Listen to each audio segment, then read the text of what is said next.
Hollanda, bir Batı Avrupa ülkesi. Topraklarının büyük bir bölümü Batı Avrupa'da yer alan Hollanda'nın Karayipler'de de 3 adası bulunuyor.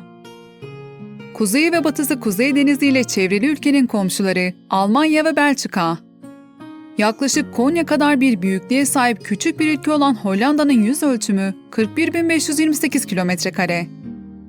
Alçak topraklar anlamına gelen ve kendi dilinde Nederland olarak adlandırılan Hollanda'nın %26'sı, yani 1/4 deniz seviyesinin altında. Nüfusun yaklaşık yarısı da deniz seviyesinin altındaki bu bölgelerde yaşamlarını sürdürmekte. Ülke topraklarının %50'si ise deniz seviyesinin sadece 1 metre üzerinde veya altında bulunuyor. Ülkenin en yüksek noktası olan Welserberg ise sadece 322 metre. Ve yine ülke topraklarının %20'si de deniz ve göllerden geri kazanılmış arazilerden oluşmakta. Tarih boyunca suyla yaşamak ve sudan faydalanmak için çeşitli teknikler geliştiren Hollanda'da, ülkenin dört bir yanına yayılmış binlerce su setlerinden ve kanallardan oluşan bir sistem var. Adeta bir su ülkesi olan Hollanda setlerle bölünmüş, sudan dönüştürülmüş araziler ve göletleriyle bir yama görüntüsünde. Yani setsiz bir Hollanda düşünülemez. Ülkede dünyayı Tanrı, Hollanda'yı ise Hollandalılar yarattı diye bir atasözü var. Hollanda, Türkiye'nin 2 saat gerisinden gelmekte. İki ülke arası uçuş süresi ise 3,5 saat. Avrupa Birliği, NATO ve OECD'ye üye olan Hollanda, aynı zamanda Schengen bölgesinin bir parçası. Bu nedenle ülkeye ziyaret etmek isteyen Türkiye vatandaşlarının vize alması gerekli. Bugünkü Hollanda topraklarının da dahil olduğu Felemenk bölgesinin ilk sakinleri Keltler, Batavlar, Frizler ve çeşitli Cermen kavimleriydi. Bu topraklarda yaşayan toplumlar Roma İmparatorluğu, Fransa, Kutsal Roma İmparatorluğu ve İspanya krallıklarının egemenliği altında yaşadı. 1648'de imzalanan Westfalia Antlaşması ile Hollanda vilayetlerinin bağımsızlığı kabul edildi. İspanya Krallığı'nda kalan güney bölgeleri ise daha sonra Belçika haline gelecekti. Bu tarihten itibaren Kuzey ve Güney Hollandalılar olarak iki toplumdan bahsedilmeye başlandı. Viyana Kongresi ile birleşen Güney ve Kuzeyliler kısa bir süre için Hollanda Krallığı'nı oluşturdu. Ancak Güney Hollandalılar 1830'da Belçika adıyla bağımsızlıklarını ilan ettiler. Birinci Dünya Savaşı'nda tarafsız kalan Hollanda, İkinci Dünya Savaşı'nda Almanya tarafından işgal edildi. Ülkede bulunan 150 bin Yahudinin 100 bini Nazi Almanyası tarafından soykırıma uğradı. Savaştan sonra işgalden kurtulan ve barışçıl bir politika izleyen Hollanda, NATO ve Avrupa Birliği'nin kurucu üyelerinden ve dünyanın en gelişmiş ülkeleri arasında. Hollanda bugün parlamenter monarşiyle yönetilen 11 Avrupa ülkesinden biri. Hollanda resmi olarak krallık olmasına rağmen parlamenter monarşiyle yönetildiği için kraliyet ailesi üyelerinin yönetimde sembolik olarak ya da çok az söz hakkı bulunuyor. Ülkede 2021'in Mart ayında yapılan genel seçimlerin ardından ancak 299 gün sonra yeni hükümet kurulabildi. Böylece ülkede 2. Dünya Savaşı'ndan bu yana hükümetsiz en uzun dönem yaşandı. Hollanda kabinesindeki 28 bakandan 14'ü kadın üyelerden oluşuyor. Ayrıca kabinede Türkiye kökenli 2 kadın bakan yer alıyor. Dilan Yeşilgöz Adalet ve Güvenlik Bakanı iken Günay Uslu da Eğitim, Kültür ve Bilim Bakanlığı'na bağlı Kültür ve Medyadan sorumlu devlet bakanı. 12 bölgeye ayrılan Hollanda'nın başkenti Amsterdam. Kanallarıyla ünlü olan Amsterdam, suyla iç içe yaşayan bir şehir. Kentin ilgi çekici özelliklerinden biri de sayısı 2500'ü geçen yüzen evler. Yüzen evlerin ülke çapındaki sayısı ise 10.000 civarında. Ama suyu kaplayıp kapattıkları için yetkililer gelecekte bu konutların kısıtlanmasını planlıyor. Yaklaşık 17 milyon kişilik nüfusa sahip Hollanda nüfus yoğunluğu en yüksek ülkelerden biri. Etnik olarak nüfusun %78,3'ü Hollandalı, %9,5'i Batılı, %2,5'i Türk ve %8,7'si ise diğer milletlerden oluşmakta. Hollanda'daki en büyük etnik grubu Türkiye kökenli göçmenler oluşturuyor. Bunun en büyük sebebi iki ülke arasında 1960'larda imzalanan işçi göçü anlaşmaları. Hollanda vatandaşlığını seçenler hariç toplam 427 bin Türkiye vatandaşı bulunuyor. Verilere göre Hollanda'dan sığınma isteyen Türkiye vatandaşlarının sayısı yılda 1300'ü geçmezken bu sayı 2021 içerisinde 2250'yi aştı. Ülkedeki toplam göçmen sayısı ise 4 milyon kişiyi aşıyor. Verilere göre göçmen sayısı 2050 yılında 8 milyonu geçecek. Hollanda'nın resmi dili Felemenkçe'nin Hollanda'da konuşulan lehçesi olan Hollandaca. Belçika'da konuşulan Flemenca ise Felemenkçe'nin bir diğer lehçesi. Bu iki dil arasındaki fark İngiliz İngilizcesi ile Amerikan İngilizcesi arasındaki farkla aynı. Bunun yanında Hollandalıların neredeyse %85 İngilizce biliyor. Hollanda'da yaşayanların %38'i Hristiyan, %5'i Müslümanken %5,7'si ise diğer dinlere inanıyor. Son yapılan anketlere göre 100 yıl önce dinin büyük bir önem taşıdığı Hollanda'da nüfusun %50,7'si hiçbir dine inanmıyor.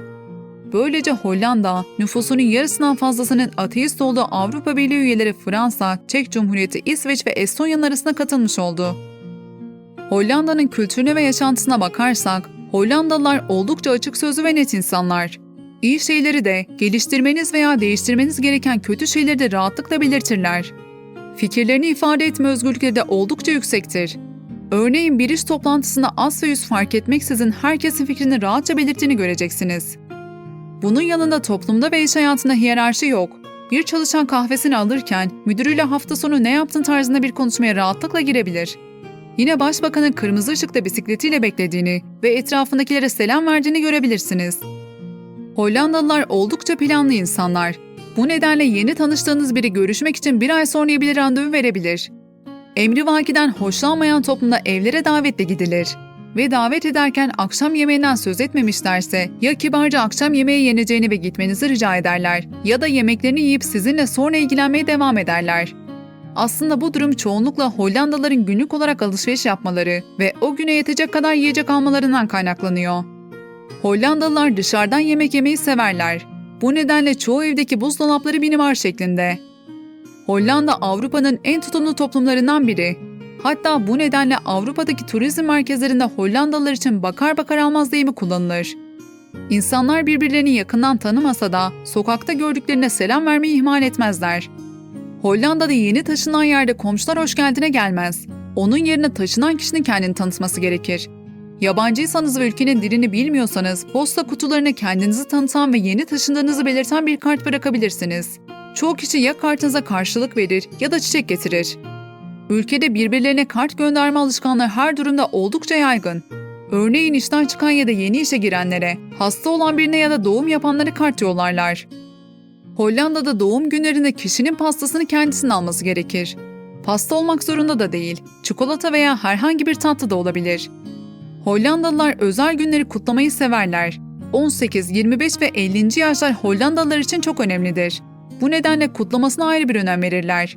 Yine evlilik yıl dönümlerinde düğün tadında kutlarlar. Yılbaşı zamanlarında gerçekleşen havai fişek gösterileri de ülkede yıllardır süren bir gelenek.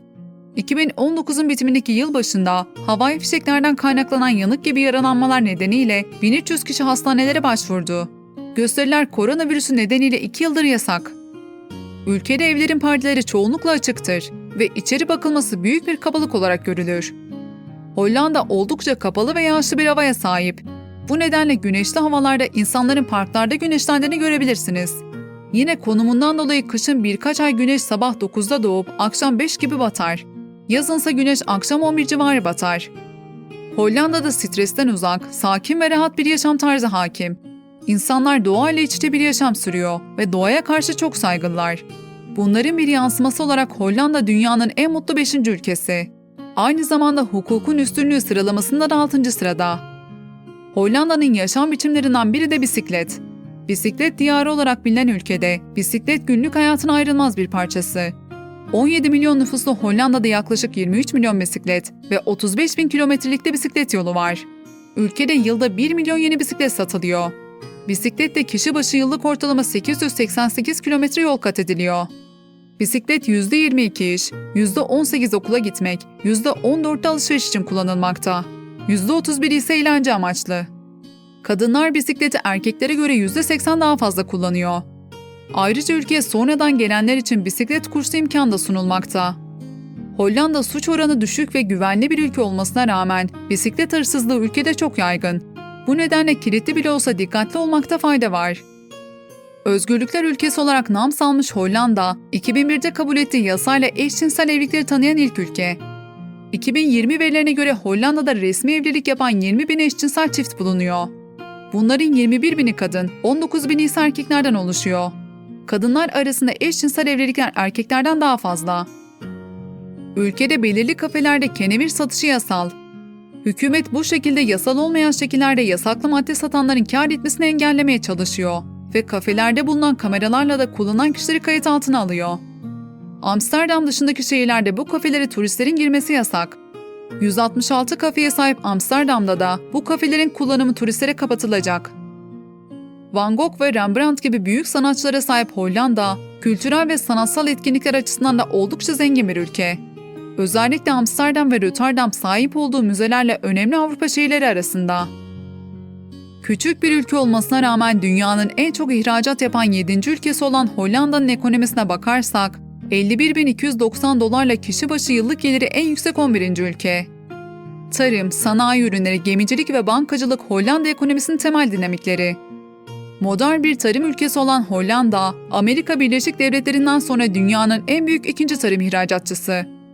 Amerika Birleşik Devletleri'nden 270 kat, Türkiye'dense 23 kat küçük Hollanda'nın sebze ve meyve üretiminden aldığı hasat oranı, ekili alanla kıyaslandığında dünyanın en yüksek yüzdesine sahip. Hollanda domates ihracatında da ikinci sırada. Soğuk bir iklime sahip olmasına rağmen domates üretiminde önde olan ülke, 1 kilo domates için yaklaşık 8 litre su harcarken, Türkiye'de 1 kilo domates için harcanan su miktarı 180 litre. Dikey topraksız tarımda dünya lideri olan Hollanda'nın geliştirdiği teknoloji, Çin, Hindistan ve Meksika dahil 140 ayrı ülkede kullanılıyor. Avrupa'nın tarım ihtiyacının çoğunu karşılayan ülkede, tarım ürünlerinde kimyasal kullanımı yasak. Hollanda'nın sattığı tarım ürünlerinin büyük bölümünü lale, karanfil ve gül gibi çiçek ve çiçek soğanları oluşturuyor. Ünü dünyaya yayılan lale çiçeğinin soğanı, Hollanda'ya ilk defa 1594 yılında Türkiye'den gitti. Ayrıca ülke tarım alanındaki en gelişmiş üniversite olan Wageningen Üniversitesi'ne sahip. Birçok ülke Hollanda'ya tarım konusunda eğitim almaya geliyor ve böylece tarım turizminden de para kazanıyorlar. Bunun yanında ülkede teknoloji de ilerlemiş durumda. Ünlü markaları arasında Shell, Philips ve ING Bank gibi markalar yer almakta. Hollanda'da asgari ücret 1700 euro. Avrupa'da asgari ücretin en yüksek olduğu 3. ülke. %3,2'lik işsizlik oranıyla da Avrupa ülkeleri arasında en düşük işsizlik sıralamasında 2. sırada. Ülkede çalışma saati ise 36 ve 40 saat arasında. Market fiyatlarına örnek verirsek 1 litre süt 1 euro, 1 litre yağ 3,49 euro ve 1 kilo et 10 euro. Ülkedeki en büyük giderleri ev kiraları oluşturuyor. Amsterdam'da en düşük ev kiraları 1500 euro civarı. Verilere göre Hollandalıların %69 ev sahibiyken %31'i ise kiracı. Hollanda'da tüketim harcamalarında alkollü içecek, sigara ve tütün oranı %3,5.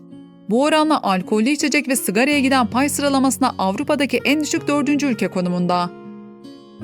Ülke hakkındaki diğer bilgilere bakarsak, su ve rüzgarla mücadele Hollanda için her zaman yaşamsal bir faktör. Ülke yüzyıllardır suyla verdiği mücadeleyle tüm dünyaya örnek oluyor. En büyük önlemlerinden biri Mestent bariyeri. Dünyanın en büyük fırtına kabarması bariyeri olan Mestent bariyeri, suyun 3 metreden fazla yükselmesi halinde otomatik olarak kapanıyor. Deniz seviyesinin yükselmesine karşı ülkeyi koruyor. Yükselen deniz seviyesi sebebiyle bariyer genellikle yılda bir kez kapatılıyor. Ve bariyerin her kapatılması limana 10 milyon euroluk zarar anlamına gelmekte. Alınan diğer önlemlerse pompa istasyonları, deniz setleri ve yel değirmenleri. Yel değirmenleri rüzgarla birlikte su seviyesinin altındaki yerlerden suyu pompalıyor ve böylece su baskınlarına engel oluyorlar. Bunların yanında en yenilikçi çözümlerden biri çatı çiftliği. Metrekare başına 60 litre su tutan çatı çiftliğinde insanların bitki yetiştirmesi için destek ve teşvik sağlanıyor. Ayrıca ülkede yüzen bir platform üzerinde 35 ineğin yaşadığı yüzen bir çiftlik var. Böylece Hollanda su geçitlerini kullanmanın yeni yollarını keşfediyor. Ancak dünya genelinde deniz seviyesine 1 metreye aşkın yükseliş öngörülüyor. 2100 yılına kadar yükseliş 2 metreye ulaşabilir ve bu durum en çok Hollanda'yı etkileyecek. 1,82'lik boy ortalamasına sahip Hollandalı erkekler dünyanın en uzun boylu erkekleri. Kadınların boy ortalaması ise 1,69. Hollanda'da evde doğum yapmak oldukça yaygın ve normal bir durum. Kadınların %30'a yakını evde doğumu tercih ediyor. Eğer bir sakınca görülmüyorsa evde doğuma izin veriliyor. Hastanedeki doğumlar da genellikle normal odalarda gerçekleşmekte. Doğumdan sonra anne ve bebeğe bakmak ve diğer konularda yardımcı olmak için devlet eve hemşire gönderiyor. Hollanda'da her ayın ilk pazartesi günü saat öğlen 12'de aylık siren testi yapılır. Sel riskine karşı yapılan testte sirenlerin çalışıp çalışmadığı kontrol edilir. Eğer bu saatler dışında siren sesi duyulursa acilen televizyon veya radyonun açılıp söylenenlerin yapılması gerekir. UNICEF tarafından dünyanın gelişmiş 41 ülkesinde yapılan bir araştırmaya göre dünyanın en mutlu çocukları Hollanda'da yaşıyor. Bunda en büyük etken mutlu ebeveynler ve çocukların aileleriyle daha fazla vakit geçirmesi. Aynı zamanda okullar çocuklar için bir baskı ve rekabet ortamı değil, keyif alınması gereken bir yer. Ve standart bir ailenin çocuğu birbirinden farklı birçok etkinliğe ve kursa katılabiliyor. Hollanda doğaya karşı oldukça saygılı olmasına rağmen en çok fosil yakıt tüketen 4. ülke. Yine Avrupa ülkeleri arasında en az yenilenebilir enerji kullanan 3. ülke. Bu nedenle ülke doğaya salınan amonyak miktarını azaltmak ve kirliliği önlemek amacıyla hayvancılık üretimini 3'te 1 oranında azaltmayı planlıyor. Ayrıca Hollanda'nın girişimiyle Türkiye'de dahil 13 ülkede 2040 sonrası tüm yeni kamyon ve otobüsler elektrikli veya hidrojenli olacak. Ekonomide Hollanda hastalığı diye bir terim vardır. Tanım olarak Hollanda hastalığı, mevcut üretim faktörlerinin diğer üretim kaynaklarından çekilip yeni kaynağa yönelmesi sonucunda toplam üretimin azalması da denir. Hollanda 1960'larda büyük bir doğalgaz rezervi keşfeder. Nükleer enerjinin yaygınlaşması sonucu doğalgazın değerinin azalacağını düşünen Hollandalılar sürekli doğalgaz satmaya başlar. Hızla zenginleşen Hollanda zamanla tarım ve sanayi üretiminden uzaklaşır. İhracatı azalan ve tek bir alana bağlı kalan ülke Hollanda hastalığına yakalanır. Ve bu durum ilk olarak Hollanda'da gözlenip adlandırıldığı için ekonomiyi de bu şekilde geçmiştir. Hollanda'nın en önemli, Avrupa'nın ise en işlek 5. havalimanı olan Schiphol Havalimanı, dünyanın en alçak rakımdaki havalimanı unvanına sahip. Deniz seviyesinin 3 metre altında yer alan havalimanı, Haarlem Gölü'nün boşaltılmasıyla yapılmıştır. Şu anda bile 4 pompa istasyonu Haarlem Gölü'nün arazisinin kuru kalması için çalışıyor. Ülke mutfağına bakarsak, Hollanda mutfağı çok zengin olmasa da sokak lezzetleri bu açığı kapatıyor. Bir çeşit köfte olan bitterbal, kroket, ringa balığı, pankeke benzeyen poffertjes ve elmalı tarçınlı çörek apple fluff'ın denemeniz gereken lezzetler arasında. En meşhur iki yiyeceği de stroop waffles ve meyan kökünden yapılan drop şekeri. Hollanda denince akla gelen bir diğer lezzet ise meşhur Hollanda peynirleri. Ülke peynirciliği bir turizme dönüştürmüş durumda. Hollanda meşhur kanalları, mimari yapıları, evleri ve müzeleriyle görülmesi gereken bir ülke. Amsterdam'ın en ünlü meydanı olan Dam Meydanı, kanal boyunca sıralanan muhteşem evleriyle Jordan semti, dünyanın en çok ziyaret edilen müzelerinden biri olan Rijksmuseum, Van Gogh Müzesi, Dihar Kalesi, ünlü bal mumu heykel müzesi Madame Tussauds ve suyla çevrili Naarden şehri görülmesi gereken yerlerden sadece birkaçı. Videomuzun sonuna geldik. Siz de Hollanda hakkında bildiklerinizi yorum kısmında bizlerle paylaşabilirsiniz. Kanalımıza destek vermek için videomuzu beğenmeyi, abone olmayı ve bildirim zilini açmayı unutmayın. Bir sonraki videoda görüşmek dileğiyle.